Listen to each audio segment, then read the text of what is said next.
ফলের রাজা আম, আর সেই আম উৎপাদন হয়েছে মুর্শিদাবাদের 22,000 হেক্টর জমিতে, কিন্তু আম নেই গাছে। সেরকমটাই দেখা যাচ্ছে মুর্শিদাবাদের বিভিন্ন আম বাগানে। আমরা একটু জানার চেষ্টা করব এবার আমের ফলন এত কম কেন, আর আম এত কম হলোই বা কেন। আম নেই বলতে গেলে ধরলেন আবহাওয়া এবছর একটু খারাপ গেছে। তারপর গত বছর আপনার প্রচণ্ড হারে গাছে মাল হয়েছিল। এবার গাছে মাল প্রচণ্ড হারে হলে তাকে শক্তিশালী করতে হয়, বিষ প্রয়োগ করতে হয়। তাতে কিছু কিছু ডোগে হালকা পরিমাণে মাল হয়। তো এবছরও খুব একটা চাপের মাল নেই।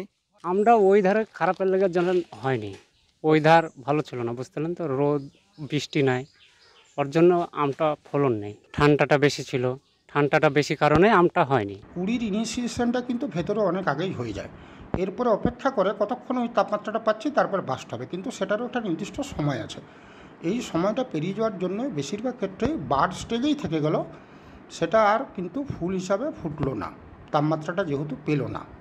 তার ফলে কী হলো, বেশিরভাগ বাগানে কিন্তু ফুলের জায়গায় কচি পাতা বেরিয়ে গেলো। এটা অন্য কোনো কারণ নেই, এটার জন্যই এবছর আমের প্রোডাকশানটা সর্বত্র, অর্থাৎ ভারতবর্ষের সর্বত্র, শুধু মুর্শিদাবাদ নয়, এবং পশ্চিমবঙ্গের আমাদের যেখানে আরও বেশি আম হয় আমাদের থেকে, এখানে মালদাতে, সেখানেও আমাদের থেকে ফলন একই রকমভাবে কম আছে।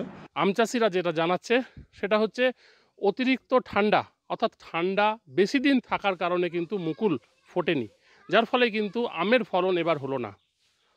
উদ্যান পালন দপ্তরের একই বক্তব্য যে আমের এবার ফলন খুবই কম। যে আম বাগানগুলিতে আম হয়েছে সেগুলো নামে মাত্র আম হয়েছে, সুতরাং আমের দাম এবার প্রচুর বাড়বে বলেই আশঙ্কা করা হচ্ছে। ক্যামেরায় অপূর্বর সঙ্গে কল্যাণ, আমার শহর লালবাগ, কলকাতা টিভি।